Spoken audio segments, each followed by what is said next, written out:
Six JPSC को लेकर Jharkhand high court का एक बड़ा जजमेंट आया है। इस तमाम बिंदुओं पर बात करने के लिए हमारे साथ अधिवक्ता सुभाषित सोरेन जी हैं। सर, ये बताइए कि जो सिक्स जेपीएससी को लेकर हाई कोर्ट का क्या जजमेंट है और उसका क्या इम्पैक्ट होगा। देखिए, आज जो जजमेंट आया है उसमें ऑनरेबल डिवीजन बेंच ने जो सिंगल जज का ऑर्डर आया था उसको अपहेल्ड किया है। और जो भी रिवीजन ऑफ रिजल्ट होना है, इसमें रिवाइज जो करना है रिजल्ट, उसको बरकरार रखा है कोर्ट ने। और जो पूर्व में चयन किए गए थे अभ्यर्थी, जिसमें पेपर वन जो क्वालिफाइंग पेपर था, उसको उसका मार्क्स जो ऐड किया गया था वो उसको कोर्ट ने गलत बताया है। और जो हर पेपर में जो पास करना था उसको भी एक तरह से मैंडेटरी माना गया है। तो इसके लिए हमको लगता है 326 में जो लोग चयन किए गए होंगे, जो लोग मेरिट में नहीं आने चाहिए तो वो आए हैं, उनको बड़ा झटका जरूर लगा होगा। लेकिन ये एक तरह से कहा जा सकता है कि रियल जस्टिस है। लेकिन एक मुद्दा इसमें जरूर निकल के आ रहा है, जो कि ब्रीच ऑफ सीक्रेसी का है। जो अगर रिवाइज रिजल्ट अगर होता है तो आगे इस पे जो इंटरव्यू का ऑब्वियसली रिजल्ट पब्लिक डोमेन में है already. So let's see what happens next. Only the thing is कि छठा जेपीएससी में पेपर वन जो क्वालिफाइंग मार्क्स था उसका जोड़ना एक बहुत दुर्भाग्यपूर्ण बात रही, और जिसकी वजह से ये केस आज तक यहाँ तक पहुँच पाई है। तो वी वेलकम दिस जजमेंट। ये तमाम 326 जो अभ्यर्थी हैं, सफल अभ्यर्थी, तमाम पोस्टेड हैं सर ये।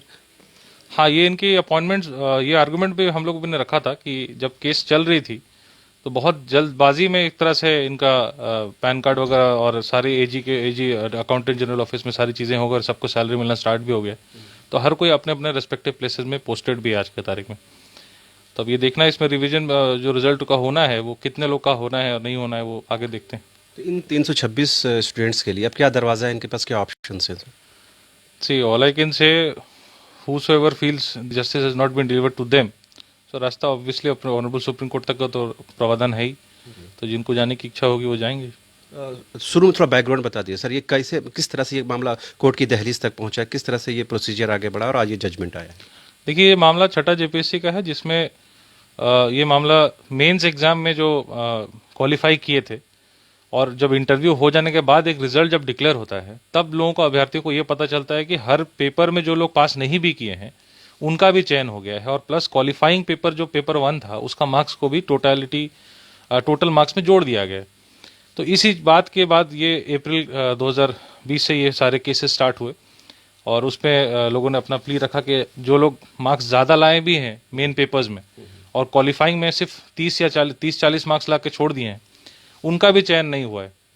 जैसे रिट पिटिशन के टाइम में मैं एक अभ्यर्थी के लिए अपियर किया था जिनको 607 मार्क्स आई थी, और वो इकोनॉमिक्स में भी उनका ज़्यादा मार्क्स था। लेकिन ऐसे भी अभ्यर्थी चयन हो गए जिनका वो इकोनॉमिक्स में ही फेल है, हम कह सकते हैं, तो भी वो प्लानिंग डिपार्टमेंट उनको मिल रहा है। तो एक बहुत बड़ा एनोमली दिखता था, और इसी वजह से हम लोगों ने रेट फाइल किया था। और हम लोगों ने जो जीता, उसके बाद आज जो अपहेल्ड हुआ है ऑनरेबल सिंगल जज का जजमेंट, वाकई सराहनीय है। सर, ये सेटबैक ना सिर्फ 326 स्टूडेंट्स के लिए है बल्कि ये आयोग के लिए भी बड़ा एक ये है सेटबैक होगा। देखिए, कोई भी संवैधानिक इंस्टीट्यूशन, कॉन्स्टिट्यूशनल बॉडी जैसे जेपीएससी है, कोई भी कोर्ट के प्रांगण में अगर कॉन्स्टिट्यूशनल बॉडी के डिसीजंस को अगर जाना पड़ रहा है तो वाकई ये दुर्भाग्यपूर्ण बात जरूर रही है। लेकिन हाँ, ये है कि चूंकि सेटअप है और जस्टिस डिलीवरी सिस्टम में एक महत्वपूर्ण अंग है ऑनरेबल हाई कोर्ट, और जिसकी वजह से जजमेंट आज आया है, तो हमको लगता है कि न्याय हो पाए। सर, इस तरह का आपके संज्ञान में इस तरह कोई झारखंड के अलग दूसरे राज्यों में इस तरह कोई जजमेंट आया है कि जो लोग पोस्टेड हैं उनके खिलाफ इस तरह का डिसीजन आया हो और उनकी नौकरी अब दांव पर लग गई हो। ये बात ऐसा है कि इसमें रिसेंटली तो राजस्थान हाईकोर्ट ने भी किया, ऑनरेबल राजस्थान हाईकोर्ट ने भी किया, और ये तो रिसेंट बात है। और ऐसे कई सारे इंसिडेंट्स हैं जो कि ऑनरेबल सुप्रीम कोर्ट तक जाकर के भी हुआ। एक रेलवे का ही मैटर था जिसमें लोग 10-10 साल नौकरी किए हुए थे, तो भी उनको रिवर्स जाना पड़ा। तो जब अगर अपॉइंटमेंट अगर गलत तरीके से हुई है तो you can not claim as a matter of right to continue in that.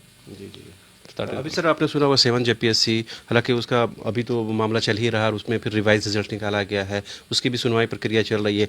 तो ये क्या लग रहा है सर, अब तमाम जो छात्रों से जो बात होती है वो लोग कहते हैं अब कोर्ट से ही उनको न्याय मिलना है, तो ये क्या लग रहा है और उनका भरोसा, एतमाद, यकीन और बढ़ेगा कोर्ट के प्रति। देखिए, बहुत बारी बातें होती हैं कि ये कहते हैं कि लोग कोर्ट में मामले लंबित हैं। मैं समझता हूँ उसको लंबित अगर कह रहे हैं तो ये लंबित हो कैसे रहे हैं। लोग कोर्ट आ रहे हैं तो मैटर आकर के लंबित हो पा रहे हैं। तो इसका मतलब कहीं ना कहीं एक समाज में है, और ये being a part of that judicial system, I will say justice delivery system, being an advocate also, आदमी को कोर्ट्स पे न्याय की उम्मीद से ही आना चाहिए और कोर्ट उसी बात के लिए मुझे लगता है प्रतिबद्ध भी है।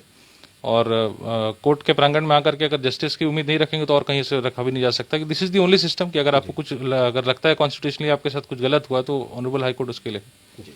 तो आपने सुना किस तरह से सुभाषी सोरेन जी ने साफ तौर पर कहा कि अभी भी जो बड़ा संख्या और बड़ा एक वर्ग है, समाज का एक जमात है जो आज भी कोर्ट पर, जुडिशरी पर पूरा यकीन रखता है और इसी यकीन और भरोसे की वजह से आज भी समाज कायम है। लेकिन बड़ा सवाल ये है 326 स्टूडेंट जिनके साथ ये रिजल्ट हुआ है, जिनके खिलाफ ये फैसला गया है, अब वो क्या करेंगे। अभी 7 जेपीएससी का मामला चल रहा है, उससे पहले 6 जेपीएससी का रिजल्ट आना, ये जजमेंट आना कहीं ना कहीं ये बताता है कि आज भी कोर्ट पर जो छात्रों का भरोसा है, समाज का भरोसा है, इस भरोसे को कायम रखने की ज़रूरत है। उम्मीद की जानी चाहिए कि इसका वेलकम किया जाएगा और जो 326 जो स्टूडेंट हैं उनके लिए जो आगे का दरवाज़ा खुला हुआ है।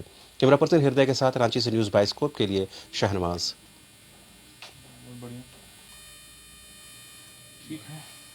हाँ, बहुत टेक्निकल नहीं था सर, मुझे टेक्निकलिटी तो आती नहीं।